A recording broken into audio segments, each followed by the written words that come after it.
Bueno, pues a ver, se escucha bien, ¿no? Bueno, pues yo siempre me toca hablar después de grandes oradores como Nacho, y yo realmente pues no soy un académico de estas cosas, simplemente como ha dicho Bea en la presentación, era Bea, ¿verdad? Blanca. Yo simplemente soy un testigo, ¿no? Y un testigo pues de ese movimiento migratorio y testigo también pues de la convivencia multicultural que en este caso en Melilla existe, ¿no? Y yo por lo que quiero simplemente, bueno, pues hacer un repaso de toda esa experiencia y bueno, y analizar ciertas cosas que tal vez no se llega a analizar en una sociedad tan homogénea como es la asturiana y se puedan aprender cosas desde experiencias como la de Melilla. Como veis, hablo un poco de acogida social de nuevas culturas. A mí no me gusta hablar esto de acogida institucional, acogida legislativa de los inmigrantes, porque lo primero que hay que hacer es una acogida social. Luego ya esto lo vamos a discutir un poquito cuando veamos el tema de la devolución en caliente, que eso lo explicaré. Y he dicho, y he puesto muy importante Melilla como laboratorio de convivencia cultural, y hablo de laboratorio. No hablo de modelo, no hablo de ejemplo. Sería muy vanidoso el decir que, bueno, que Melilla es un modelo. No, es un laboratorio porque allí han ocurrido cosas antes, mucho antes que lo que puedan ocurrir en otros sitios y se pueden sacar conclusiones buenas y conclusiones malas, ¿no? Divido lo que es la ponencia en tres partes, ¿no? Por un lado, la convivencia cultural que se da en Melilla. Por otro lado, los datos demográficos en Asturias que dan miedo, la verdad. Lo vamos a repasar un poquito. Yo trabajo en el Instituto Nacional de Estadística y bueno, los datos están en la página web y se pueden analizar y interpretarlos un poquito. Y luego algo que me preocupa muchísimo, que es la manipulación política del miedo. Que eso lo veremos, esa manipulación que ha habido precisamente en la ciudad de Melilla. Lo primero es situaros dónde está la ciudad de Melilla, porque es que muchas veces la gente me dice, oye, cuando pases el Estrecho, te digo, mira, yo en mi vida he pasado el Estrecho, si en el Estrecho está Ceuta, y Ceuta no tiene que ver con Melilla, son dos ciudades diferentes, alejadas. Quien vive en Melilla jamás ha visitado Ceuta, no es como Gijón ni Oviedo, no es una cosa así, sino que, bueno, pues que tienen unas situaciones geográficas y políticas muy parecidas, pero están bastante separadas. Melilla está en el Mar de Alborán, ya pegadito más para Argelia. Está en la base del Cabo Tres Forcas, ocupa 12 kilómetros cuadrados, bueno, y está rodeado de otro país que es Marruecos. Empiezo por esta foto. Esta foto es sobre el año 1920, aproximadamente. Bueno, es el típico traje rifeño, y era una manera gráfica de decir, bueno, ¿quién es este señor? Este señor es mi abuelo. Y una manera gráfica de decir que, bueno, que tenemos que el contacto con otras culturas viene de muy lejos, o sea, viene de siglos para nosotros, no es la ventaja que tenemos con respecto al contacto que podáis tener vosotros con otras culturas, ¿no? Una cultura tan homogénea. Bueno, mi abuelo no es que vistiera así, se lo prestaría a un amigo el traje y el Mauser que lleva detrás, que seguramente será de algún combatiente. En aquella época pues estaba todavía la guerra con Marruecos, y bueno, igual ese Mauser mató a algún español y ahí lo tiene mi abuelo, ¿no? Decir que, bueno, que nosotros los que estamos allí somos habitantes del norte de África, de generaciones, muchos de nosotros, sobre todo con el tema del protectorado español de Marruecos, ¿no? Es una historia que a lo mejor hoy día, con esto de las comunidades autónomas, y nos hemos encerrado mucho en la historia de cada comunidad autónoma, pero hay otras historias, ¿no?, como son las de los españoles que vivimos en el norte de África. Hemos vivido en el norte de África durante generaciones y durante mucho tiempo, ¿no? España tuvo un protectorado en Marruecos, donde vivimos. Las referencias nuestras de mis mayores, igual que vosotros, pues de vuestros mayores tenéis pues de Asturias, de los picos de Europa, de Langreo, de los pueblos y tal. Nosotros, nuestras referencias son pues de Dardrius, de Nador, de Tetuán, de Tánger. Eso es lo que nos cuentan nuestros medios, son nuestras referencias más cercanas, ¿no? Tener en cuenta que En la historia de los españoles que vivimos en el norte de África es muy extensa. Por un lado estaba el protectorado norte marroquí, que era toda esa zona que está así pintada de rosa, alrededor de Ceuta y Melilla. Ceuta y Melilla siempre fueron plazas de soberanía, que se llamaba antes. Tánger, que era la zona internacional, que también vivían muchísimos españoles, aunque lo gestionaban también italianos, ingleses y franceses. Luego está el Marruecos francés, que también vivieron muchos españoles en Rabat y Casablanca y en sitios como Ouda. La Argelia, sobre todo el norte de la Argelia francesa, sobre todo en Orán, en Argel, vivieron muchísimos españoles. También el Sidi Ifni, en Ifni también vivieron. Esta zona del Cabo Yub, el protectorado sur marroquí, ahí no había nada, era desierto nada más, algo militar. Y luego también pues en lo que era el Sáhara español, ¿no? Que también pues mucha gente de todos los que vivieron allí se retrocedieron pues a los puntos que quedaron, que era Ceuta y Melilla, ¿no? La historia de la ciudad viene a ser ocupada en 1497, fue presidio hasta finales del siglo XIX. La frontera definitiva se definió en el año 1860 con la guerra con Marruecos del general Prim. Luego hubo un gran crecimiento a partir del final del siglo XIX, porque hasta esa época era presidio, y principios del siglo XX. Donde, bueno, sobre todo con el tema del protectorado marroquí y al albur de las expediciones militares y de la guerra con Marruecos, pues creció muchísimo. Ha habido una gran presencia militar en todo el siglo XX en la ciudad, también en Ceuta. También en el siglo XXI la hay, es muy importante lo que es el estamento militar allí. Luego hubo un hito importante, fue la independencia del protectorado, de los dos protectorados español y francés en el año 1956, donde Melilla perdió bastante pues, esa influencia que tenía en todo el hinterland norteafricano. Luego hubo una integración de la población musulmana en los años en los años 80.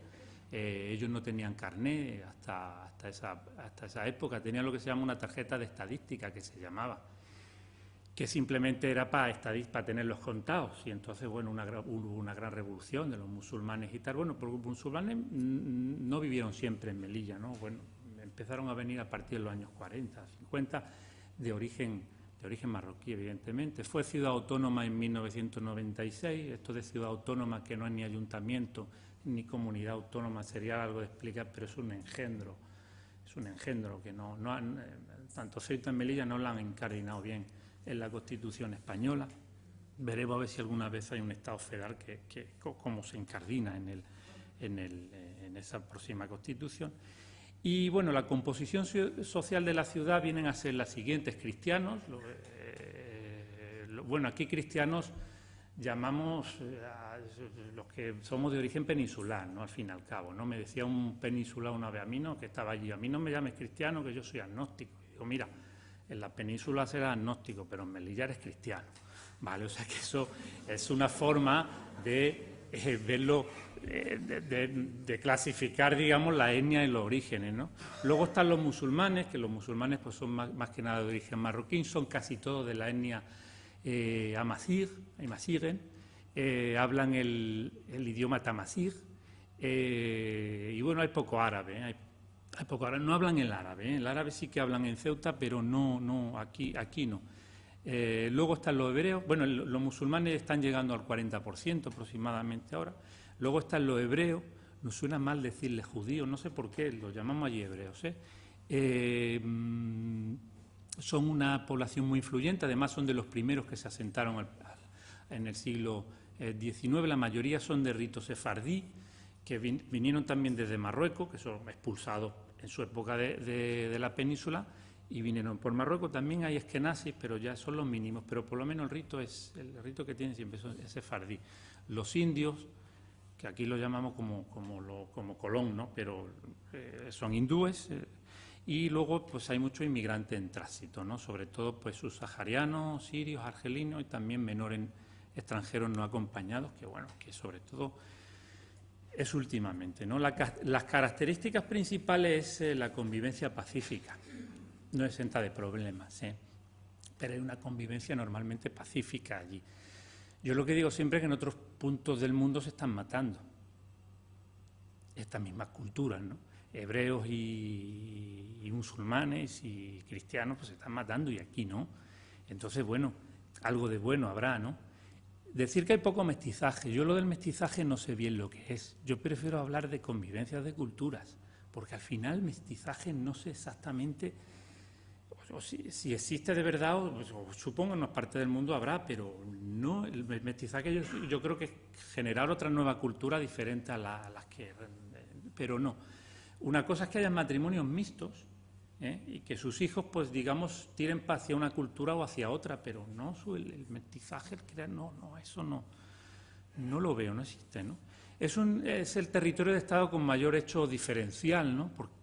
Porque, bueno, si esto es algo que dicen mucho los catalanes o los vascos, yo muchas veces digo, ¿cómo se diferencia por la calle un catalán de un madrileño, de un vasco, de tal? Allí nos diferenciamos físicamente, los que vivimos allí. O sea, es un hecho diferencial por la composición sociológica de la población, muy diferente a lo que pueda ser el resto de la península, y por la situación geopolítica, por ese engendro de ciudad autónoma que tenemos, y por la situación geográfica, ¿no? Y bueno, y lo que os decía, nos conocemos entre nosotros, o sea, nos diferenciamos todos nosotros hasta físicamente y de la forma de vestir y de hablar y eso. Luego aquí una de las características es el aumento demográfico de la comunidad musulmana, que es la que avanza, ¿no? Tienen más hijos, son más jóvenes, y bueno, lo típico en demografía que lógicamente va a más y a menos, sobre todo el cristiano, el hebreo se mantiene estable y el hindú cada vez va desapareciendo. Hay tradiciones pues muy compartidas, ¿no? Ahí, pues bueno, se comparte mucho por lo que es la gastronomía, se comparten las fiestas, se comparten cosas que luego las haces tuyas, sin mayor problema, ¿no? Como integración, como ejemplo, ¿no?, de integración de otras culturas, ahí celebramos todo. El Yom Kippur hebreo, las ferias patronales cristianas, la Navidad, el Ramadán, el Eid el-Kebir, que es hoy precisamente la fiesta del borrego, que se la llama allí, el Eid el-Fitre, que es después del Ramadán, el Hanukkah, que es hebreo, la Semana Santa, el Diwali, que es indio, la fiesta de la galleta, que es también hebrea, y los años nuevos. Allí hay que celebrar 4 años nuevos. O sea que mucha uva. Bueno, los más celebrados son los que celebran los años nuevos, los más celebrados es el indio y bueno, el cristiano, por supuesto, ¿no? El bereber no se celebra mucho. Y luego, bueno, algunas de ellas no cristianas se hicieron fiestas laborales. Bueno, en principio sí, los escolares se apuntan a todo. Allí los profesores tienen mucha suerte porque están todos días de fiesta, además de muchos puentes. Pero algunas es que se hicieron además fiestas laborales, aparte de escolares, porque es que muchas veces la realidad absorbía. La fiesta del borrego, días como hoy, por ejemplo, claro, tienen que matar el borrego y tal, los que tienen comercio, los musulmanes que tienen comercio no abrían su comercio. En la construcción la mayoría de los trabajadores eran musulmanes y el empresario dice, cierro, quita, y no va a venir nadie. Los colegios ya... entonces, claro, ¿qué pasa? Que al final trabajábamos los funcionarios y del Estado. Entonces, claro, porque el ayuntamiento también lo hizo. O sea que al final la realidad se impone y al final pues dice, bueno, pues es fiesta también. Quitan a una cristiana y ponen a una musulmana y bueno. Y luego discusiones, por supuesto, porque han quitado la de la Concepción y han puesto tal, pero bueno, eso al final todo se suele asumir, ¿no? Aquí como ejemplo de integración hay 9 iglesias, 14 mezquitas, 6 sinagogas y un templo hindú. La sinagoga central y la mezquita central la hizo el mismo arquitecto, precisamente un discípulo de Gaudí. Y bueno, ahí se tiene un respeto pues, de convivencia pues, mutuo entre nosotros, ¿no? Aquí se basa un poco bueno, en el conocimiento del resto de las culturas, ¿no? Tú sabes desde siempre cómo tienes que tratar a los demás, porque lo conoces desde pequeño, desde el colegio, ¿no? Respeta las costumbres del otro. Yo tengo muchísimos ejemplos en eso, ¿no? De respetar las costumbres, ¿no? Yo, desde que eres pequeño ya lo sabes, ¿no? De que delante de un musulmán en Ramadán no tienes que comer o beber, por ejemplo, fumar y echarle el humo. Eso no tienes que hacerlo, evidentemente. Hay participaciones de unas comunidades en las costumbres de otras comunidades, ¿no? Cuando hay Ramadán, los cristianos vamos y rompemos el ayuno también. Comemos durante el día, pero aparte como la ruptura del ayuno también, porque son alimentos especiales y alimentos que bueno, que están muy buenos y tal, y ellos pues también hacen cosas como las Navidades. Hay veces que el concurso de villancicos, en el coro no hay un solo cristiano, son todos musulmanes, y eso es verdad. Pues el profesor nada más que tiene musulmanes, y el concurso de villancicos lo ganan, no hay un solo cristiano. Y luego, bueno, pues hay una adaptación de ciertas normas y costumbres que tienes que ir adaptando, bueno, para adaptarte al resto de culturas, ¿no? Aquí, bueno, por ejemplo, por poner ejemplos, ¿no? Ya se me ocurre la foto que hice el otro día, ¿no? En el Burger King, pues dice, pues ya tienes carne halal, ¿no? La carne halal es la carne matada con el rito musulmán, ¿no? El halal es el bueno para ello, el haram es el pecado, es la carne de pecado, ¿no? Entonces, pues, el jalufo, el cerdo, ese no pueden ni probarlo. O, por ejemplo, en Semana Santa, ¿no? Los costaleros sudafricanos, ¿no? A mí muchas veces me hace gracia porque dice, bueno, que los inmigrantes pueden quitarnos las tradiciones, las costumbres. En este caso, ¿no? Están ayudando a mantenerlas.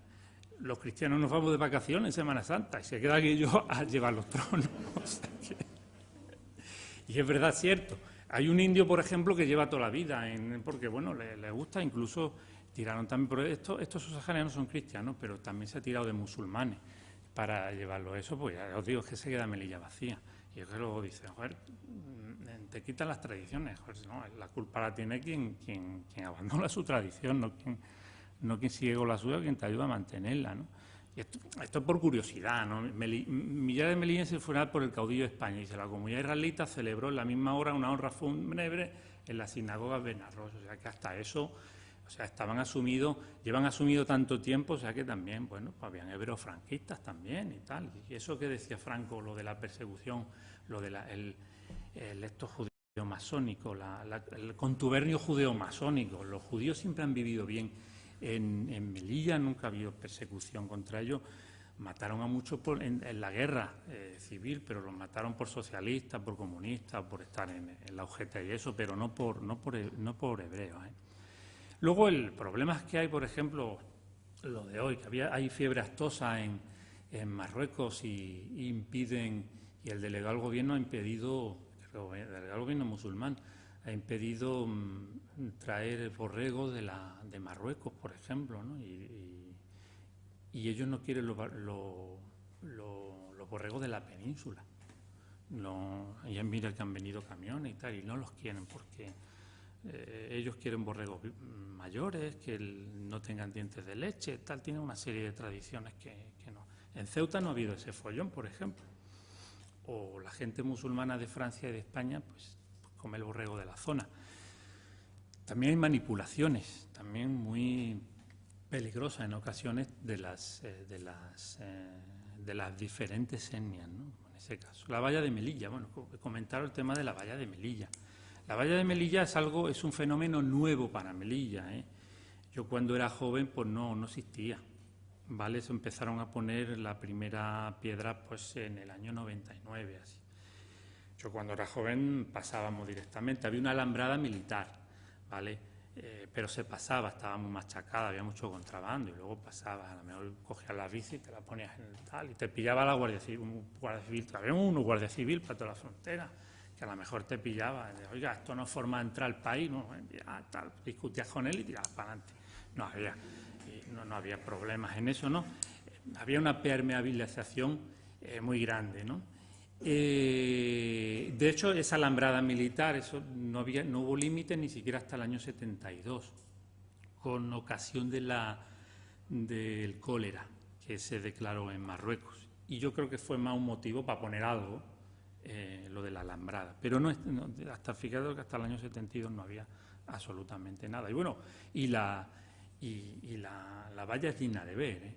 O sea, yo cuando viene alguien a la península es lo primero que le enseño, ¿no? Más que, bueno, pues los sitios turísticos típicos, ¿no? Porque, bueno, es digno de ver el tema, ¿eh? Es una triple valla. La parte de arriba, cuando apoyas una escalera, se vence hacia ti. tiene una sirga tridimensional que se llama entre dos de las vallas, que por lo visto cuando cae alguien se queda enredado.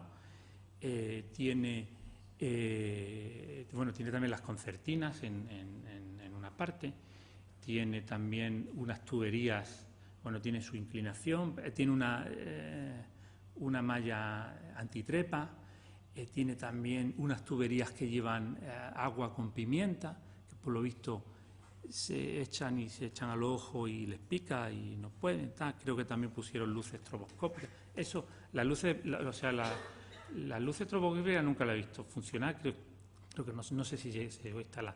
Lo otro sí, lo del pimiento la pimienta está instalada, pero no se ha usado nunca, eso sí es verdad. Que aún así saltan, y hasta el mar, llega esto hasta el mar, ¿no? Este es el dique por la parte norte, luego hay otro por la parte sur, y luego el tema de las concertinas, que en las concertinas el riesgo era que es que como la ponían arriba, porque si están abajo todavía te caes y te quedas quieto, pero si te enganchas y la gravedad te vence y no te puedes quedar quieto.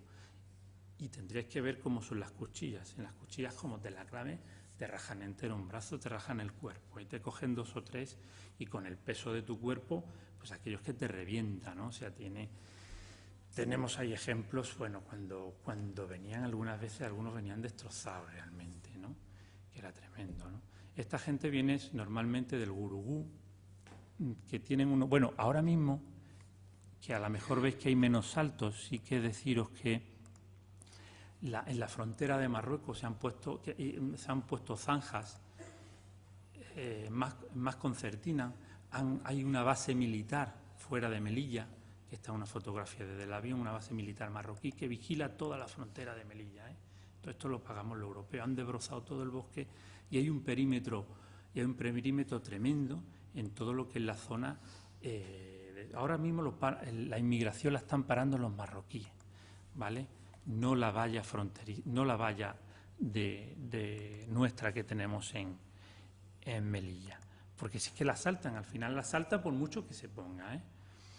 Esta gente está en el Gurugú, una visita que les hice, pues la verdad es que era bastante aterrador, ¿no? Como vivían, ¿no? Porque pasaban toda la semana los mejanis, los gendarmes y los mejanis marroquíes y les destrozaban el campamento para que no les quitaban si tenían una bombona de gas se la quitaban, si tenían plásticos para cubrirse se lo quitaban y tal. Y vivían en las condiciones más extremas, vivían en una suciedad total, hacían comida con harina básicamente, las ollas que tenían que tal se las rompían, ¿no?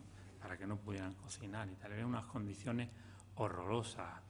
Acordaros también, esto es una imagen habitual de allí, ¿no? Cuando se encaraman, se quedan allí y es que se me ha pasado una cosa. No, se me ha pasado, sí. Tener en cuenta, esto lo tengo más adelante. Acordaros también de la famosa, no sé si la conocéis, la famosa el campo de golf que está construido allí mismo. Y esto realmente los golfistas que están allí jugando es el pan de cada día de allí también, ¿eh? O sea, que es que, claro, yo decía, no, ¿por qué vamos a dejar de jugar al golf? Bueno, el tema de poner allí una de esas de golf es tremendo, y más en el norte de África, con la poca agua que tenemos y la insolación. Pero bueno, eso es otro tema. Pero es que además se puso ahí, se denunció y Europa dijo que la ciudad autónoma gastaba el dinero como le daba gana. Ahí sí veis el campo de golf, que muchas veces dicen, no, es que es un montaje, no, esto hecho desde el avión, ese es el campo de golf y ahí se ve perfectamente la frontera, ahí no hay ningún montaje. Y aquí está el CETI, o sea que es que el campo de golf además rodea el CETI, ¿vale? Porque aquí hay 4 hoyos, hay en otro sitio hay otros 5 hoyos y rodea completamente el centro de inmigrantes. Esto es la obra, nadie la pagó Europa, que luego digan, joder, es que tal, la pagaron ellos y se denunció el tema. Otro sitio de entrada es el mar, esto es una de las veces que entraron, es también habitual. Y los inmigrantes que entran no van a un CIA, a un centro de internamiento, allí lo que se llama es un CETI,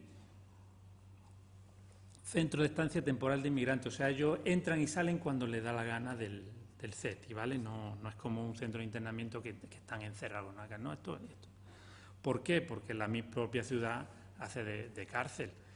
ellos o salen por el barco o por el avión, como no pueden salir, pues ya está. Otra cosa es que quieran saltar la valla para el otro lado, que eso ya lo dudo.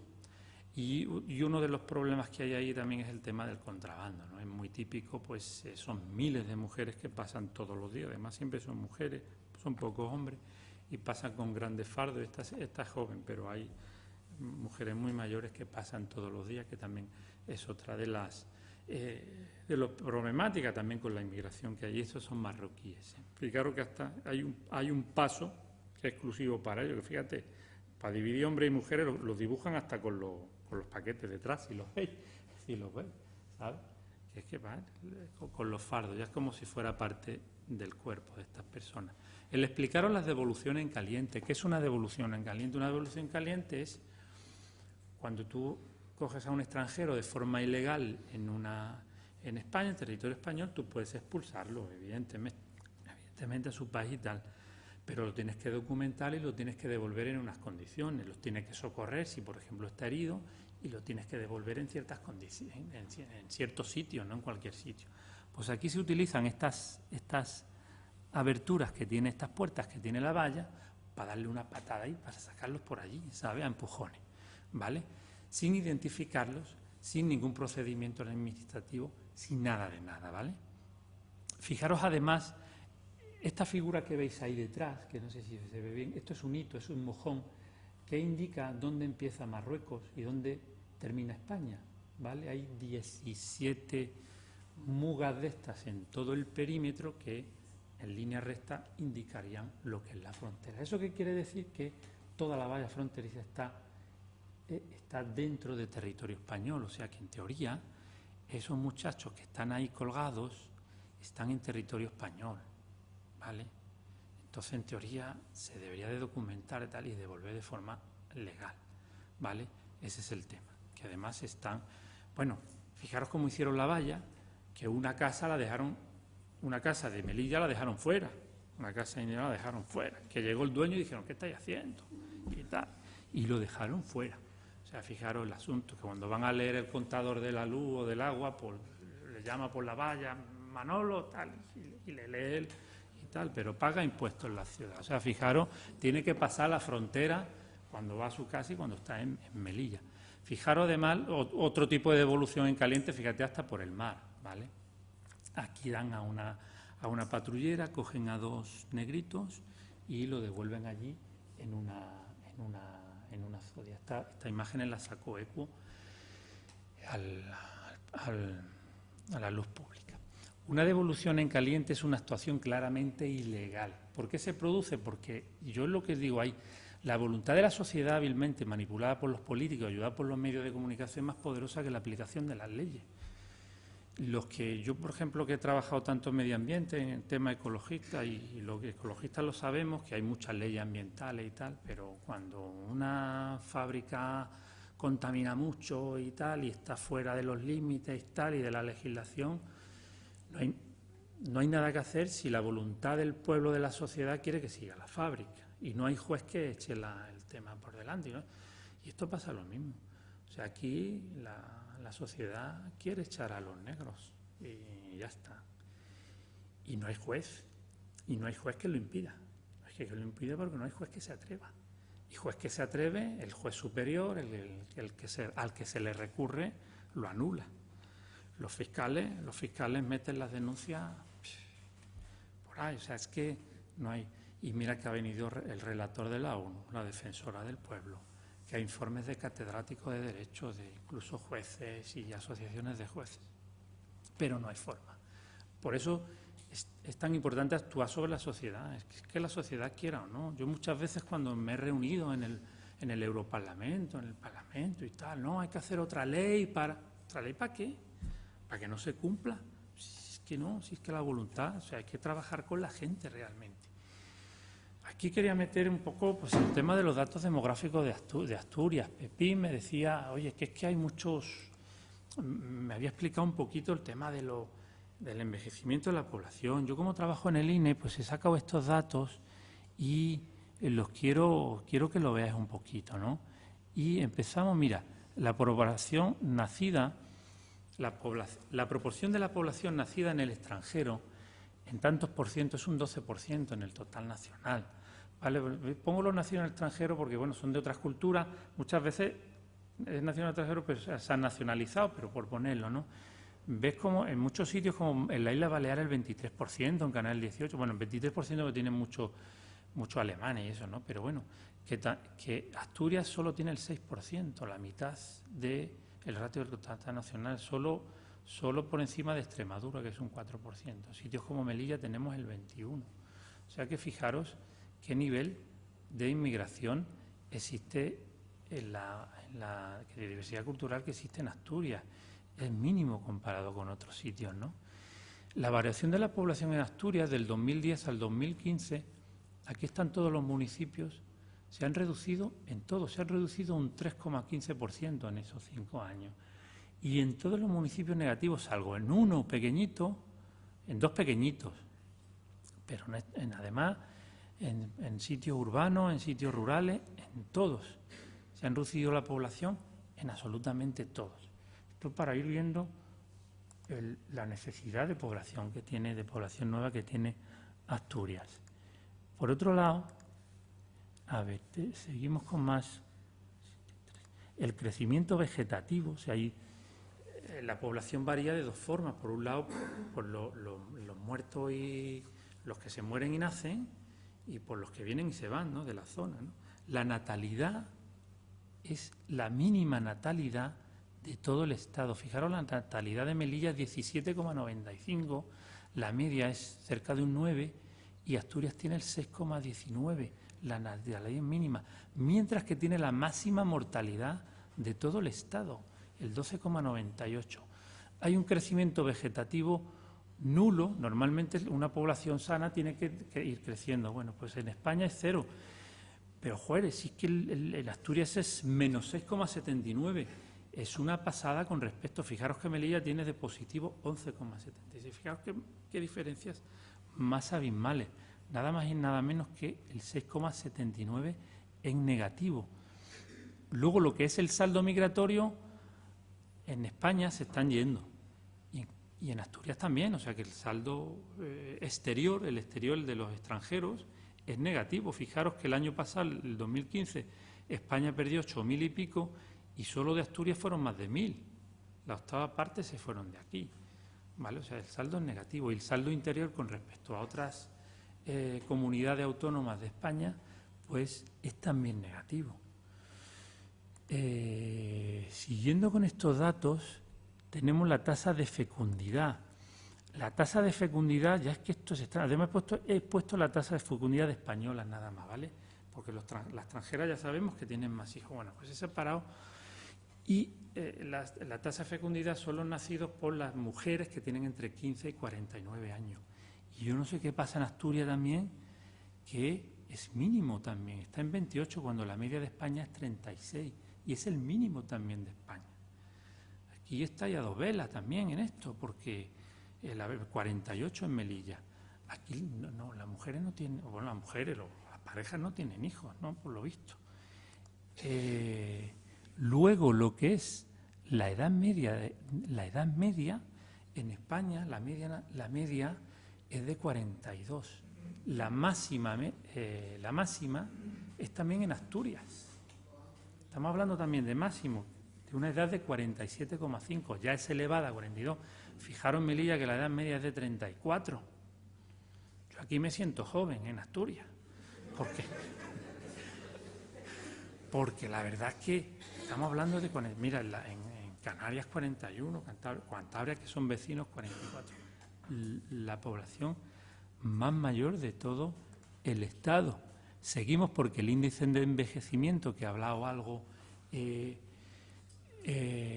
Nacho, fijaros, es la relación entre los chicos, o sea, entre los que tienen menos de 16 años, el tanto por ciento, o sea, cada 100 chicos de entre 1 y 15 años, ¿cuántos ancianos hay? Mayores de 65. En Melilla, por ejemplo, hay 39, y no muy normales, por los 50. Son poblaciones que haya menos de 100. En España 116, pero joder, es que en Asturias hay el doble de personas mayores de 64, ahora mismo, de 64 años que chicos de repetir que lo normal, por eso el ratio es así, de relación de uno con respecto al otro, lo normal es que sea menos de 100. Ya es de un índice de envejecimiento algo total nacional. El de Asturias es alucinante, además a bastante distancia de los demás. El decir que si, por ejemplo, en Castilla y León se desgrega por provincia, sí que aparecen datos parecidos en sitios como Zamora y en Soria. Yo creo que es más grave porque hay menos, porque aquí hay 1 millón de personas, y en Soria son, me parece, 150.000, aquí pues es todavía más grave. Y la proyección de la población que hace el INE es de perder en España hacia el 2020 con respecto al 2014, es perder el 0,87% de la población, aquí se perdería el 3,31%. Y en el 2029 se perdería el 2,20% de la población en toda España, pero el 8,31% en Asturias. Es una pasada todos estos datos, ¿eh? Y son datos que se deberían de utilizar y de saber. Muchas veces cuando en vez de otras, o sea, dar toda esta información es importantísima además para luchar contra la xenofobia, porque es que se necesita gente aquí, porque de estos datos podemos decir varias cosas, ¿no? Por lo menos lo que se de demografía, es decir, que la pérdida de población absoluta, hay una pérdida de población absoluta, tanto urbana como rural, bestial. Luego, el crecimiento negativo es vegetativo, el vegetativo es negativo, el saldo migratorio es también negativo, hay una mínima presencia de inmigrantes, población muy envejecida y la fecundidad menor de todo estado. El futuro demográfico es imposible un crecimiento vegetativo positivo en estas condiciones. No, ¿por qué? Porque la población está muy envejecida, no hay muchas parejas fecundas y la fecundidad es difícil aumentar mucho, a no ser que se diga, oye, cada mujer en edad de procrear tiene que tener cinco niños, pero como no va a poder ser, pues es lo que pasa. La inmigración interior es poco modificable porque también hay muchas provincias que también pierden. Y la inmigración exterior, claro, es ilimitada, pero vienen del resto del mundo. Por tanto, hay que trabajar mucho aquí la acogida social al inmigrante, ¿no? Los posibles problemas que se puedan crear es que grandes llegadas de inmigrantes en poco espacio de tiempo que además sean de una única cultura, ¿no? Y que desplacen o que se tengan problemas porque crean fuerza, ¿no? Que haya una mala integración de los inmigrantes y sobre todo la manipulación de la derecha por los problemas de inmigración, que esto es lo que quería ver yo ahora posteriormente. Tenemos tiempo, ¿no? Algo un poquito más de tiempo, ¿no? Es la política, aquí la manipulación política del miedo que se hace en Melilla, ¿vale? Y que se ha hecho en muchos lugares, por eso triunfa la ultraderecha en Francia y en otros países, ¿no? ¿En qué consiste? Primero, en relacionar al inmigrante con la invasión, con la delincuencia, con la violencia, con la suciedad, ¿vale? También es enfrentar las fuerzas de seguridad contra los inmigrantes. O sea, allí en Melilla, por ejemplo, ahora mismo, si hablas bien de un inmigrante, estás en contra de la Guardia Civil. O sea, estás atacando a la Guardia Civil porque se ha creado ese espacio, ¿no? Claro, porque parece ser que los inmigrantes vienen a España a pegar a los guardias civiles. Eso es lo que se ha creado al final. Luego hay un ataque descarnado a ONG, instituciones y a personas que defienden al inmigrante. Lo eliminan, lo quitan de en medio. No sabéis la poca gente que hay trabajando el tema en Melilla, que sea de Melilla, porque viene mucha gente de fuera, viene tal, está un rato y se va. Pero de los que estamos allí, los podemos contar con los dedos de las manos. Y los que den la cara, muy poco. Y los que damos la cara nos la parten de verdad, ¿eh? Luego un aislamiento del inmigrante, intentar, bueno, que se queden en el CETI, que estén aislados, que no tengan mucho contacto, porque si contactas, hostia, te puedes dar cuenta de que son buenos tíos, son buenas personas. Entonces, bueno, o tal, oye, o te despierta tu lado solidario. O sea, contra más alejado, mejor todavía, ¿no?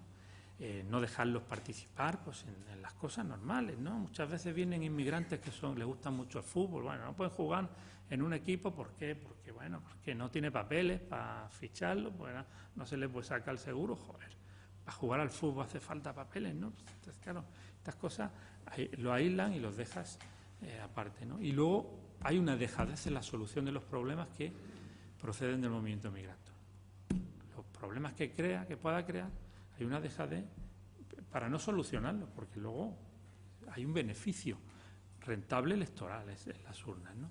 Y fijaros, voy a poner cosas que se dicen allí en Melilla, ¿no? Imbroda es nuestro inefable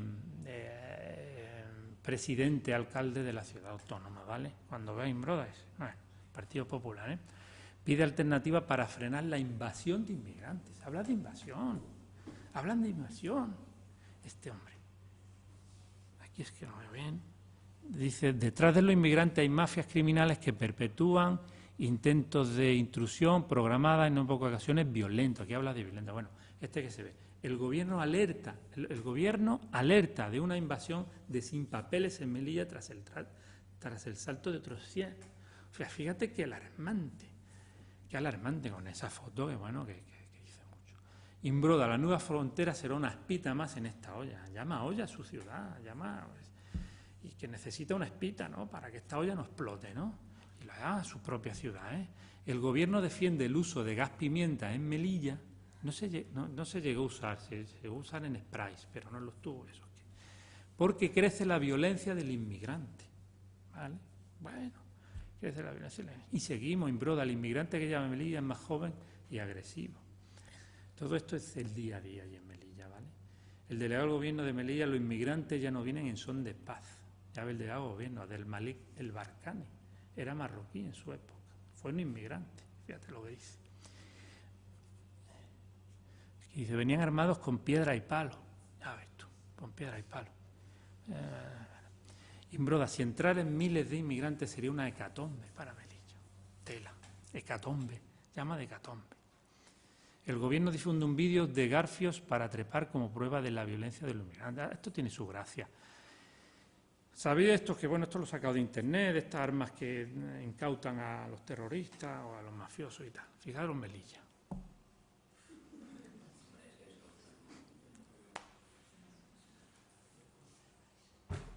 Eso es.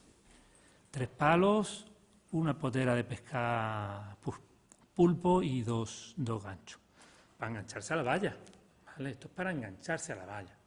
Que luego también dice, vienen armados con pinchos en los zapatos. Los zapatos son parece que es para dar patada a los guardias civiles, no, para engancharse en la valla, pues porque ya no le caben las manos, antes sí, pero ahora con la malla antitrepa ya no le caben y lo que te tienen que enganchar y tal. Inventan este tipo de cosas, pero fijaros lo que hacen.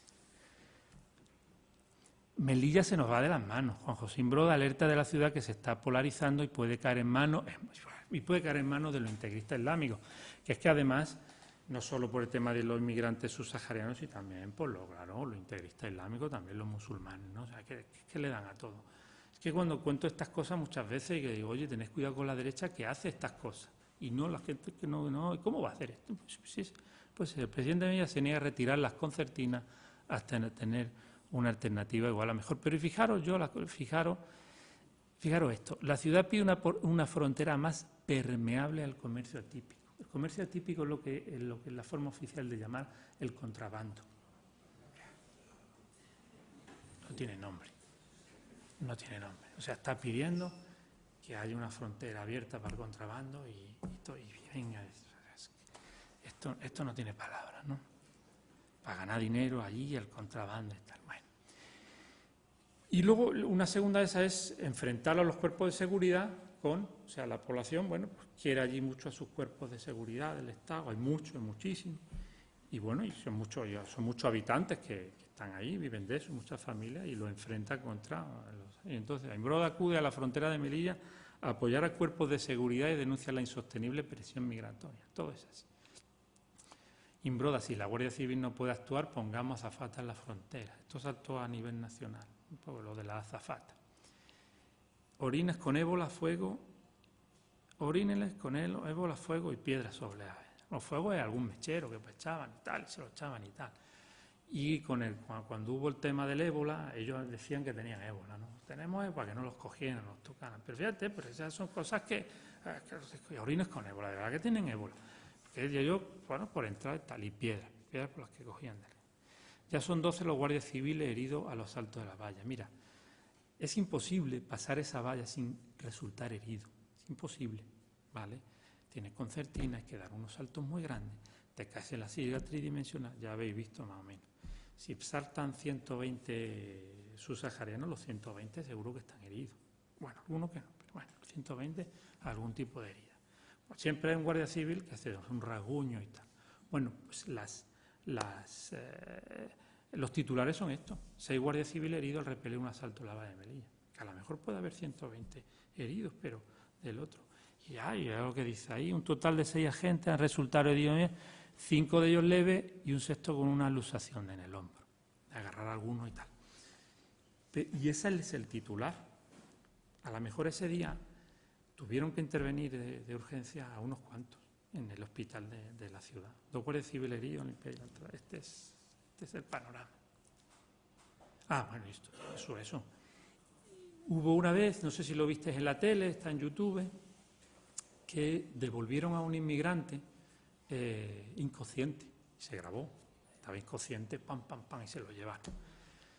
Allí se ha denunciado al ministro, se ha denunciado al delegado del gobierno, se ha denunciado al capitán, al coronel de la Guardia Civil, al capitán, hasta cada vez todo no sale. Y en esta ocasión se denunciaron los 5 guardias, o los 8 guardias civiles que lo cogieron y tal. O sea, ya va bajando y tal. Bueno, en principio, desde nuestra perspectiva, el culpable son los de más arriba, pero es que no. A ver si desde abajo.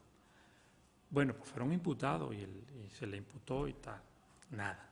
En un juez lo desimputó a todos y lo han condecorado. Pero lo han decorado por ser imputados, no por salvar a nadie. O sea, y se vio. Bueno, pues Interior condecora a los 8 guardias civiles de la valla que fueron imputados. Esto en Madrid. Cuando vinieron a Melilla, volvieron a ser condecorados. Los guardias civiles de la valla vuelven a ser condecorados. En la misma semana le dieron 2 condecoraciones. La de Raimundo de Peñafort o algo así, la del Orden al Mérito Civil, con tal. O sea, que es tremenda, ¿no?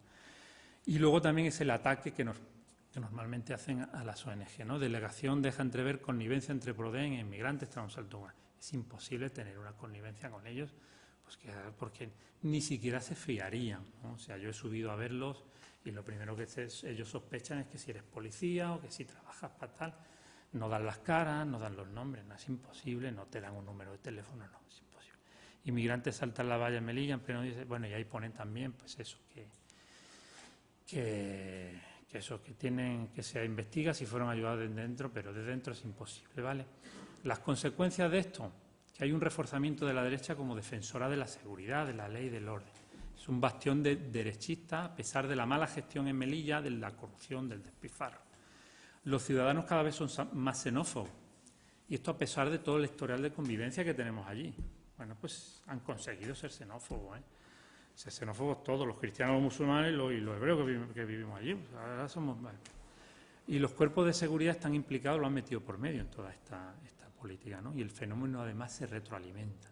Y es peligrosísimo. Aquí deciros que estamos perdiendo la batalla, que hay que hacer algo, es que se está perdiendo la batalla. Hay unos enormes avances de ultraderecha en países como Francia, en Austria, y básicamente con ese único argumento que es el migratorio. Esto es una realidad cuestionable. Algo estamos haciendo mal desde el otro lado, ¿vale? Aquí que se actúa sobre la legislación, esto es lo que dije antes, que se actúa sobre la legislación antes que sobre la sociedad. Luego hay malas políticas del activismo solidario, porque yo veo muchas cosas estrafalarias, ¿no? Algo mal enfocado. Se mitifica al inmigrante, se le exalta. Eso no es así, no se debe hacer eso, porque luego lo que ves es algo contraproducente muchas veces. Si son como nosotros, igual de buenos, igual de malos, con nuestros vicios, con nuestros mismos vicios. Entonces lo que no se puede es mitificarlos para luego ver, oye, pues decía el otro día Manuela Carmena, yo la veo, son los más valientes, son los tal, no hagáis eso, objetivizar, no empleéis el corazón, no empleéis los sentimientos en este caso, porque lo tenemos perdido, porque ellos también emplean sentimientos y corazón, emplean el odio, emplean la rabia, emplean también el miedo. Entonces no es como si para convencer a un hooligan del Real Madrid utilizamos argumentos de los Boys No y del Barcelona, ¿no? Vamos a decir, mira, esto es una tontería de lo de ser un hooligan y ser violento y tal. Vamos a hacerlo, vamos a objetivizar la migración. Son personas, los necesitamos, pero oye, no son ángeles, ¿no? Que vienen a salvarnos de un tal, ¿no?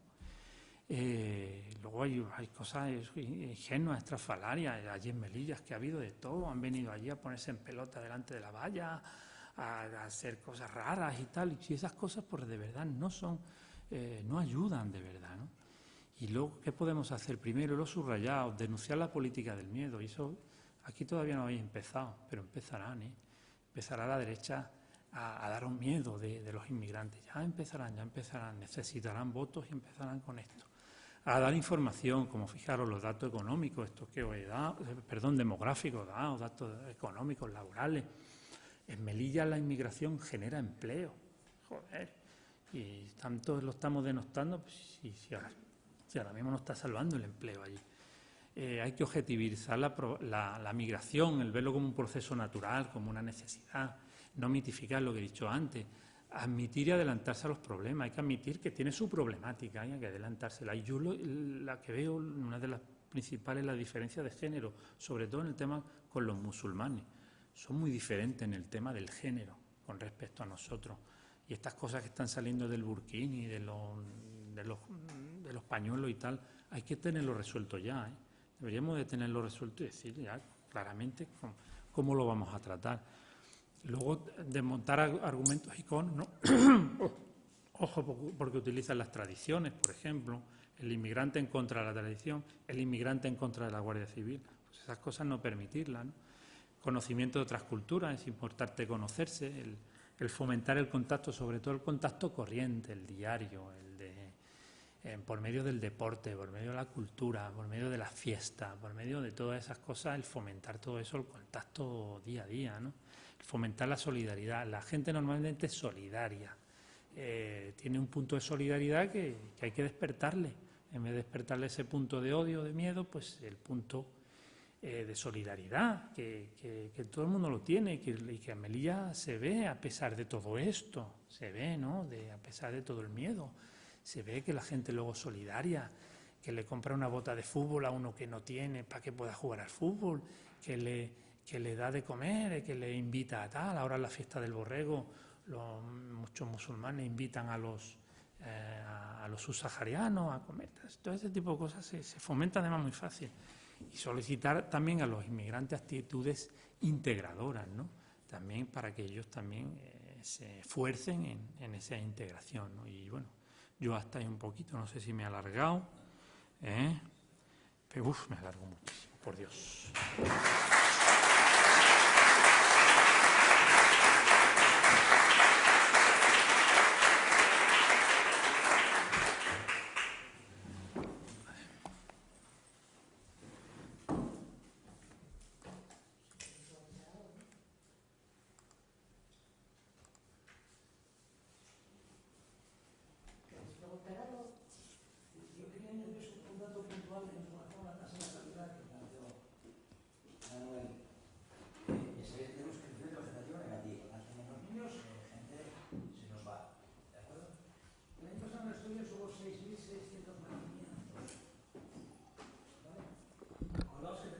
Inmigrante, que son 45.000 con respecto al 1.050.000 que somos.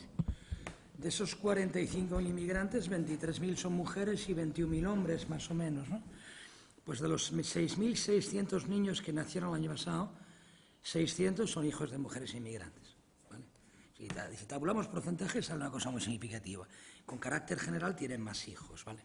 Si miramos la pirámide de población por tramos de edad migratoria en Asturias, los tres tramos 0,16, 16, 40 y tantos, 60, nos encontramos que tenemos muy poca población anciana inmigrante, ¿vale? Tenemos muy poca población anciana inmigrante. El mayor colectivo está en la edad de trabajar, en el tramo 16, 45, 50 años, ¿no? De esos 45.000, ¿de acuerdo? Creo que cotizantes a la seguridad social son como 20 y tantos. De los 45.000 creo que son como 12.000 y pico, 13.000, no recuerdo exactamente, pero no tengo el dato, ¿vale? Y evidentemente trabaja en la economía sumergida, pues muchísimos y muchísimas que ya sabemos, ¿vale? La economía sumergida es eso que nosotros contratamos como sumergido, ¿eh? No la inventaron ellos, ¿eh? Trabajan en aquellos servicios donde nosotros decidimos que no hay que hacer contratos y ellos evidentemente tienen que comprar empleo. Y en ese contexto es cuando la gente que está en situaciones de exclusión también, pues cuando dice que vienen a competir en términos de No hay empleo de calidad porque los inmigrantes aceptan cualquier condición. Yo siempre la respuesta que hago es, ¿de quién aceptan cualquier condición? Pues aceptan de cualquier condición de un asturiano que les ofrece empleo en malas condiciones. Por lo tanto, el condicionador de las condiciones igual nació en la Cuenca, ¿eh? ¿Vale? ¿De acuerdo? Yo puedo aceptar un trabajo en malas condiciones porque tengo que sobrevivir, ¿vale? Pero el culpable es el que acepta el trabajo o el que lo ofrece. Discutamos sobre estas cosas, ¿vale? Pero bueno, en cualquier caso, y aprovechando la intervención de Manolo, yo quiero cederos el turno de palabra y yo creo que hay cosas muy interesantes, ¿no?, que preguntéis o que reflexionéis sobre ellas, ¿no? Ya veis que el laboratorio es un laboratorio, Melilla, ¿no? ¿De acuerdo? Y él está anticipando cosas que posiblemente, bueno, si no hacemos bien, nos puedan ocurrir. Insisto, habéis visto los datos. Necesitamos inmigrantes, sí o sí. Y a la gente se le convence con datos, ¿vale? Y además, esos datos además hay que trabajarlos. Por eso la importancia, igual recalcar, los datos pueden ser fríos, ¿no?, pero son, vamos, demoledores, como veis, ¿no? Demoledores. El envejecimiento en Asturias es brutal, ¿no? Es verdad que tenemos que conseguir un cambio de ciclo productivo. En Asturias tendremos que empezar a vivir seguramente otras cosas de las que vivíamos y eso tendrá que generar empleo, ¿vale? Pero en el empleo del futuro, a medio o corto plazo, en el empleo que produzcamos en los próximos 10, 15, 20 años, vamos a necesitar mano de obra. Y la mano de obra no va a venir. Bueno, este chaval sí, ¿vale? Este es uno de los que va a contribuir y sostener, evidentemente, el sistema económico asturiano. Pero tenemos muy poca población joven. Fijaos, este año en Gijón es la primera vez que quedaron plazas desiertas en las escuelas infantiles. Hubo 300 plazas ocupadas menos en escuelas infantiles, cuando tradicionalmente en cualquier escuela infantil en Gijón había pelea porque se quedaban niños fuera. El año pasado quedaron 285 niños fuera en el tramo 03. Este año sobraron 87 plazas, ¿vale? Yo dentro de 15 años, que ya estaré jubilado, espero, no lo sé, ¿vale?, el porcentaje de población que entra en escuela infantil ahora, 3, 4 añinos, cuando llega a la universidad dentro de 15 años, la Universidad Asturiana pasará de tener 36.000 alumnos a 16.000 que tiene ahora y tener 16.000 a 5.000, ¿vale? No habrá que preocuparse especialmente por las ratios escolares, salvo que el consejero se empeñe en cerrar unidades, ¿vale? Porque pasaremos de una ratio de 25 a una ratio de 15, porque no habrá críos. Lo de las salas, demoledor, ya lo sabéis, ¿no? Lo de las salas de Asturias, demoledor. Solo queda gente mayor. Y cuando yo os decía antes que hay un adolescente, en el 2030 habrá un adolescente por cada 6 jubilables, esa es la realidad, habrá uno de estos por cada 6 de 64 años, en las salas es uno por cada 8. ¿Vale? Y esos son datos que... Otra cosa es que digas, pero aún así un 20% de desempleo. Bueno, bien, claro, evidentemente habrá que construir empleo, ¿vale? Pero los vamos a necesitar y si no, ya no digo las pensiones, digo la cobertura de la protección social, digo el sistema de salud, el sistema educativo, el sistema sanitario, etcétera, o se sostiene o lo privatizan, que es otra oportunidad, claro, que a veces también interesa por eso, ¿no? Están en ello. Que están en ello, ¿de acuerdo? Pero yo creo, sobre todo, que le preguntéis cosas a Manolo, a ser posible, ¿no? Y perdonar por la intervención.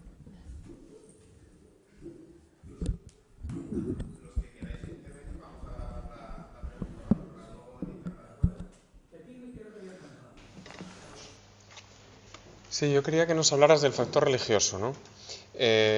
Bueno, para los que hayáis visto la entrada que pusimos en la web para anunciar el acto era una foto que nos habías proporcionado tú, donde se veía a gente inmigrante llevando pasos de Semana Santa. Entonces, eso hizo que en el grupo de comunicación de ECUO tuviéramos un pequeño debate sobre si esa foto estaba bien o no, dentro de una perspectiva laica como la de nuestro partido, para publicitar esto, ¿no? Entonces me llamó la atención que tú a lo largo de toda la charla el componente religioso lo has dado muy marcado, ¿no? Con lo que comentaste de aquí no eres agnóstico, aquí eres cristiano, quieras o no, ¿no? Agnóstico eres en la península. Y también lo que ya cuando habíamos hablado por teléfono en su día, lo de mestizaje no lo veías claro, no veías esa palabra como clara. Entonces me gustaría que hablaras de eso, cómo es que no está habiendo...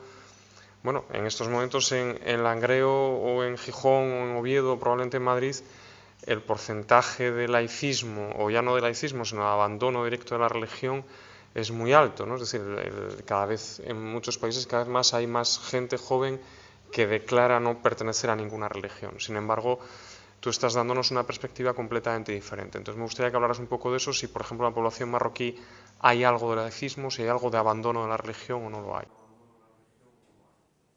Bueno, ahí tienes también que verlo por culturas, ¿no? cuando hables de población marroquí, no estás hablando de la de Melilla. O sea, a ver, en Melilla no hay... La población marroquí es como aquí, es extranjero. Allí hay musulmanes que en su día pudieran haber sido o no marroquíes o han nacido directamente españoles, ¿vale? O sea, son españoles, tienen su DNI. En el caso de la parte de los cristianos, es que nos llamamos cristianos allí por tema cultural, no religioso. O sea, por eso la anécdota esa de que era agnóstico en la península, no. Sigue siendo agnóstico allí, pero allí se te llama cristiano y el musulmán te llama a ti cristiano. Arome se dice en su idioma, ¿no? Y la evolución es igual que la que aquí en la península, pues habrá cada vez más abandono de las tradiciones religiosas y tal, pues lo mismo que aquí, lo mismo. Somos la misma cultura, por eso es la comparación, que es que somos la misma cultura y no hay... No. En el caso de la musulmana, sí que es verdad que están viniendo influencias importantísimas desde Oriente, sobre todo desde Arabia Saudí. La población de allí es sobre todo de origen imasigen, bereber, ¿vale? Que es, digamos, la población original del norte de África. Luego hubo una invasión árabe, la misma que invadió la península, y ya se quedaron, a ellos no se les expulsó, ya quedaron, pero quedan muchas poblaciones, ¿no? De hecho, tienen una lengua distinta. Y de hecho, pues ellos no tenían, y tienen diferenciaciones con respecto a los árabes. Por ejemplo, ellos tienen santones, que ellos lo rechazan, los árabes rechazan los santones, incluso han llegado a destruir los yihadíes, los salafistas y tal han llegado a destruir los santones, ¿no? Y entonces hay un poco de todo, o sea, por un lado, todo eso que veis de cubrirse con un velo y tal, no era natural en aquella zona. Yo de joven solo veíamos las mujeres que eran árabes de la kabila de Eula Setut, pero nada más. De las cabilas cercanas a Melilla no se veía nunca, eran rifeñas y eran eran mujeres bastante abiertas, pero esa influencia desde Oriente se está notando mucho. Hay gente que tira más por lo religioso, musulmanes que tiran más por lo religioso, y hay musulmanes que tiran más por lo cultural berber y no son tan. Y hay gente que se occidentaliza completamente, ¿vale? Y que sigue teniendo su religión, musulmana. Que allí muchas veces se llama, este es musulmán, pero está españolizado, ¿vale? Occidentalizado. Porque no tiene ninguna diferencia con cualquiera de nosotros, ¿vale? No tiene, ¿vale? Muchas veces, y la cultura es muchas veces, es porque hay, la cultura la permanecen así porque hay un soporte, hay gente para soportar, un grupo nutrido de gente, ¿no? Para soportar eso.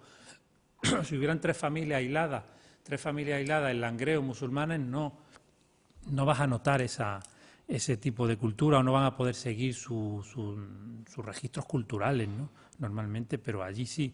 Y ahí, pues ya te digo, dentro de los musulmanes hay un poco de todo también. Hay la mayoría sí respetan por su religión más o menos, hay mayormente que los cristianos, pero hay un poco de todo. Sí es verdad que está haciendo mucho daño el tema de la influencia desde Oriente, que son los que tienen dinero, que son los que pagan gobiernos magrebíes, que son los que está habiendo mucha influencia. Es que eso del velo es tan extranjero como la hamburguesa de McDonald's, y es lo que muchas veces nos fastidia, ¿no? También ahí, es decir, bueno, ¿cómo? Algunas veces vemos cómo yo, por ejemplo, mi mujer es maestra y ve las madres que llevan a sus hijos al colegio en vaqueros, a una musulmana en vaqueros allí normal y tal, con los labios pintados y tal, cuando ya van a aparecer a lo mejor ya con una camisa ya que le cubre las caderas, ya dice, ya está, ya la queda. Luego aparece con el pañuelo y muchas veces aparecen hasta con el velo. Y decir, ¿pero qué has hecho? ¿Por qué? Y tal, no, tal. Hay también entre ellos muchos se obligan, ¿vale? Eso hay que estar atentos también. Es una pena porque muchas veces los musulmanes vienen a Europa huyendo un poco de todo eso, y se van a encontrar en una Europa que también les obliga a tener que ponerse el pañuelo y tal, ¿vale? Hay mucha hipocresía también en todo eso, ¿no? Hay musulmanes, se obligan entre ellos. Hay musulmanes, por ejemplo, que no respetan el Ramadán, pero no lo pueden decir, ¿vale? Solo se lo dicen a un amigo cristiano o solo comen delante de cristianos, ¿vale? Al cristiano le da igual, ¿no? A lo mejor comen embutidos, jamón y eso, ¿no? Que es harán para ellos. Pero delante de otro musulmán nunca. O hay mujeres, por ejemplo, que a lo mejor están con el pañuelo y el sador y eso, ¿verdad? Y cuando ve que nada más hay cristiano, se lo quita todo y tal, y se queda pues, normal, como europea. Se obligan mucho entre ellos. O sea, ¿qué obligación hay? Muchas veces se dice, no, es que queremos, y ahí hay gente que quiere, pero otros no quieren, ¿vale? Entonces hay mucha problemática con eso y bueno, en los colegios, pues por ejemplo, se está usando, fíjate, hay niñas hasta de 3 años que empiezan con el pañuelo. Luego, por ejemplo, para hacer gimnasia, que algunas veces pues a los padres los mandan todas cubiertas, entonces, o que no quieren que vaya a la piscina. Incluso se ha dado el caso de que el padre que no querían que su hijo tocara música, tocara la flauta y eso, que el Corán en algún sitio pues dirá que bueno, la música no es placentera y tal y que eso. Vale. Ah, bueno, y lo del mestizaje que me preguntas, es que mestizaje no hay como tal. Mestizaje no existe como tal. Y yo creo que es muy complejo eso del mestizaje. Mestizaje es crear otra cultura a partir de otras dos, es mezclar una cultura. Y eso no ocurre. Cuando hay un matrimonio mixto, se apuntan a una cultura o a otra. ¿Vale? Un cristiano se casa con una musulmana, pues viven una vida occidental, aunque sigue siendo musulmán, viven una vida occidental y los hijos pues son más bien occidentales, con unos valores occidentales. Entonces eso no le puede decir que sea mestizaje, no, porque el niño es culturalmente occidental, español o cristiano. Y luego, bueno, hay gente que se pasa a ser musulmán, ¿no? Hay personas que se convierten al islamismo y tal. Y eso muchas veces son los más radicales, son los más radicales.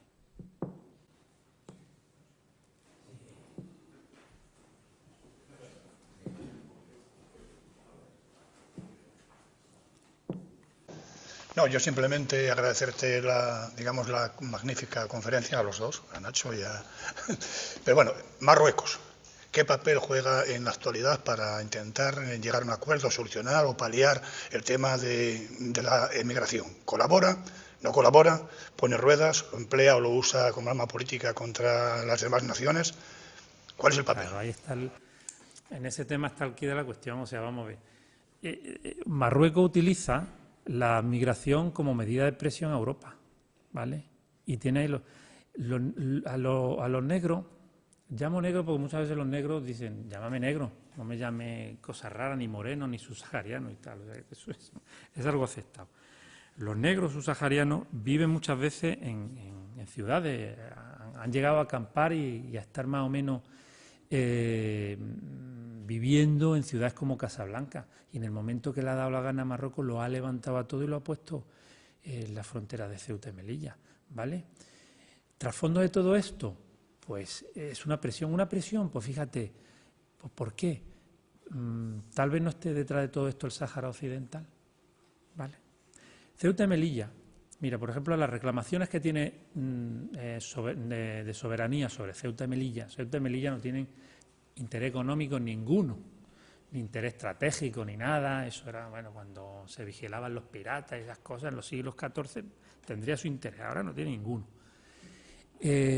Si utiliza la presión sobre las dos ciudades, es sobre todo para que suelten la presión del Sáhara Occidental, que el Sáhara Occidental sí que tiene un interés económico enorme, porque tienen las minas de fosfatos mayores del mundo, tienen unos bancos de pesca impresionantes, incluso tiene petróleo en el subsuelo, que ese no lo van a sacar hasta que estén bien seguros de que se lo van a quedar entero. Entonces no estará todo detrás. O sea, aquí en España las ONG siempre dan mucha caña con el tema del Sáhara, siempre están con el tema del Sáhara.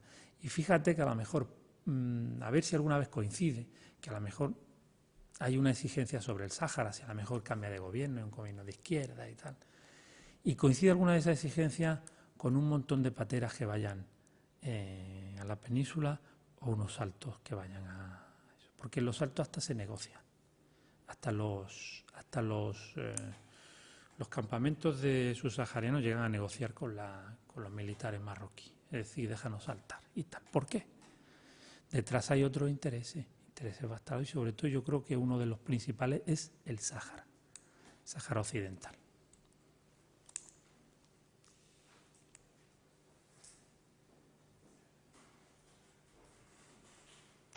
Sí. Yo querría preguntarte por la situación política, en la política local, cómo está reaccionando frente a esta tensión, cómo es también la radiografía con respecto a los grupos culturales, qué tendencia tiene esto. Ultraderecha. Todo va hacia la derecha. Por eso esa es la preocupación que yo quería mostrar mucho, ¿no?, en el tema, ¿no? Y que estamos perdiendo la batalla en todo esto, ¿eh? Los que somos más progresistas, los que tenemos. Todo esto va a la derecha. En Melilla hay una derechización importantísima, ¿no? Y que no hay quien lo ape del sitio, ¿no? Y mucho viene por ahí. Es imposible. Luego sí, en cuanto a la situación política, por un lado está esa derecha que tiene más del 50% de la intención de voto, la elección que haga, por tanto, siempre se lo llevan todo. Y luego, por otro lado, hay una nueva que también es para estudiar, que también sirve como parte del laboratorio que hay partido político musulmán, ¿no?, que se llama Coalición por Melilla. Uno de los recortes periódicos ha enseñado lo del tema del borrego y tal, que también es algo que no debiera de ocurrir, de que puedan haber partidos políticos étnicos, aunque ellos digan que no, pero son étnicos, porque prácticamente el 100% de sus electores, de sus activistas, son musulmanes y utilizan pues ese poder que tienen en la calle porque el inmigrante luego tendrá, si cuando se nacionaliza, porque al final se nacionaliza, tiene que elegir pues una corriente política, puede ser de derecha, de izquierda, puede ser verde, pero lo que no es sano es que se conformen en grupos políticos étnicos, como está pasando en Melilla, como yo creo que es preocupante, ¿no? Y luego tienen buenas ideas luego esta gente, y muchas veces pues con el tema migratorio son mucho más benévolos y son más comprensivos y tal, pero pues, es peligroso, bastante peligroso. Y eso es una preocupación que también pues, tenemos allí, ¿no? Porque luego encima se polariza mucho el voto cristiano que vota a la derecha, el voto musulmán que vota al partido musulmán, y el resto que no nos consideramos metidos tanto musulmanes como cristianos, que no nos queremos considerar no queremos votar con respecto a nuestra raza, y votamos a los del resto de partidos. Bastante poco nos queda, ¿eh?, cuando tenemos que votar allí, ¿no? Entonces, bueno, eso no sé si más o menos te he respondido la pregunta, ¿no? Es una radiografía así política. Sí. Bueno, ante todo eso, muchas gracias a los dos ponentes y a los organizadores por este acto, que yo creo que es un verdadero lujo de explicación de una realidad que nos interpela a todos y que tiene una gran carga de futuro, de presente y de futuro. Yo lo que te quería plantear a Manuel, porque bueno, a Nacho ya lo tenemos más por aquí, ya lo hablamos de otra manera, es, ¿cómo crees tú que deberíamos desde la península ayudar un poco a que los problemas de Melilla se enfocaran en la dimensión correcta, ¿no? Y esto lo pongo en relación un poco con lo que comentaba antes, la pregunta que hizo Pepín, en relación con la evolución, sobre todo de la población musulmana allí. Tú comentabas algo que es una realidad, que es no solo allí, en otros sitios, que es la presencia creciente de una influencia posiblemente más integrista dentro de las corrientes musulmanas. Y claro, yo creo que es muy importante que en un espacio como Melilla, donde coexisten otras visiones, otras culturas, hay un cierto margen de libertad mucho más amplio que el que, por ejemplo, se produce en países como Arabia Saudí o como otros de la zona. Hay un problema yo creo que muy real, que es los musulmanes que intentan defender posiciones laicas o posiciones que se salen un poco de la ortodoxia, que a mí me parece un tema de una extraordinaria importancia, porque la evolución en el fondo del Islam tendrá mucho que ver con qué tipo de corrientes y qué tipo de enfoques predominen en el futuro para que la coexistencia o la relación entre todos nosotros sea mejor, ¿no? Entonces yo creo que posiblemente ese laboratorio que tú señalas de Melilla es también una oportunidad para poner en valor el hecho de que las corrientes musulmanas más abiertas, más reflexivas, más de poner en cuestión pues una lectura literal del Corán que es pues tan brutal como puede ser la lectura literal de la Biblia, del Viejo Testamento, que todo eso allí pues bueno, vaya un poco abriendo nuevas maneras de enfocar estos problemas. Melilla es un laboratorio, pero en positivo, podría ser en positivo, ¿no? Entonces, ¿cómo podríamos desde aquí ayudar a que esa evolución pues estuviera más presente frente a las noticias más bien alarmistas que, como tú nos has señalado, son las habituales, ¿no? Claro, claro. Yo siempre lo que digo cuando me dicen ¿cuál es el principal problema de Melilla? El principal problema de Melilla es su desconocimiento. Su desconocimiento. Es que ocurren cosas allí y no salen en la prensa normal, nacional. Y la gente muchas veces no conoce, es lo que te decía antes. Por eso siempre empiezo cuando hablo y tal, siempre pongo el mapa de... Todo el mundo sabe dónde está Asturias, ¿no? Pero es que Melilla no lo saben situar en un mapa y siempre tengo que poner y tal, y decir, mira, tal, que yo no cruzo el estrecho, que estoy tal, que Ceuta no está al lado de Melilla, que tal. Yo he acabado charlas como esta y me han dicho ahí fuera, ¿qué tal se vive en Ceuta? Y yo, otra vez, si no vivo en Ceuta, vivo en Melilla, que además lo confunden. O sea, y es su gran desconocimiento. Los periodistas no van a hacer noticias normales, van solamente a hacer noticias de ese tipo. Sí es verdad que la gente se cabrea mucho allí, por ejemplo, cuando solo se va a eso, ¿no? Cuando hay saltos se llenan aquellos de toda Europa con las furgonetas estas con parabólicas allí y se llena Melilla. Pero allí, por ejemplo, asesinan a alguien y no sale nadie. Allí secuestran, el otro día secuestraron no sé dónde, o ha desaparecido una chica en Galicia y está todo el día dando allí desaparece alguien y no sale para nada. O sea, cosas normales que ocurren otros y allí no sale para nada. Para mí, ayudar sería el dar a conocer las ciudades, fíjate, su historia, su posición, su situación geopolítica. Si es lo que decía antes, es que se olvidaron de nosotros la Constitución española, es que se han olvidado, ¿vale? Somos 185.000 personas. Yo cuando alguien dice, vale, que se los den a los marroquíes, ¿para qué sirven? Bueno, a ver. La isla del Perejil, bueno, pues vive en Lapa y Mejillones, y bueno, puede decir eso de la isla del Perejil, pero joder, ¿cómo puede decir eso de un sitio donde vive gente? Que se los den, ¿y dónde iría yo y mis hijos? A Tinduf, a vivir allí, tal. O sea, es que, claro, y la gente desconoce mucho. Entonces, lo principal es el conocimiento. El conocimiento, la gente lo ve como un sitio donde se va a hacer la mili, un sitio exótico y un sitio. A mí más exótico me parece Langreo. No sabía ni dónde estaba Langreo, no conocía a nadie que hubiera estado en Langreo, exótico me parece, ¿me entiendes? Y porque para mí un sitio normal, Melilla, es un sitio pues, de toda la vida y donde vivimos y donde ya explica un poquito la historia, el que sepáis que, oye, que somos la misma cultura, que vivimos allí y tal. Y yo, sobre todo eso, conocimiento y conocimiento de la zona. Y luego, pues eso, el conocimiento pues te da el ver, por ejemplo, esos musulmanes que no son integristas, que incluso aunque no sean laicos, ojo, el Corán tiene muchas cosas buenas y tiene mucho de paz y de amor y de hospitalidad y tiene muchísimas cosas buenas, ¿eh? Y quien es buen musulmán es muy buena persona normalmente, ¿eh? O sea, que no te creas, que también incluso dentro de la religiosidad sí que hay unas personas porque lo vivimos día a día, que lo del yihadismo y tal, pues muchas veces es lo mínimo, ¿no? Y bueno, y es eso, a ver si podemos anular un poquito por lo que es la influencia de Oriente sobre el Islam dentro de Europa y de estas zonas, ¿no?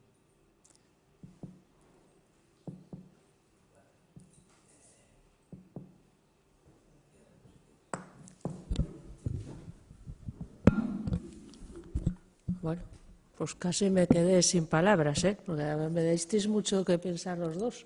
Os agradezco, sobre todo la estadística, los números, que en el caso de Asturias los dos coincidisteis que son brutales. Entonces, o se cambia un poco el chip de toda la sociedad o mal camino y mala solución veo, ¿no? Pero bueno, gracias por haber venido y sobre todo a ellos dos por esta lección y lo que decía él. Esto yo creo que es conocimiento, porque si conoces, pues encontrarás una solución para todo. Conocer el problema, la situación, no creer todo lo que te dicen en la tele y en el Facebook y todas esas cosas, analizar y sobre todo pues pensar. Yo creo que todo se soluciona pensando y con conocimiento. Nada más. Muchas gracias.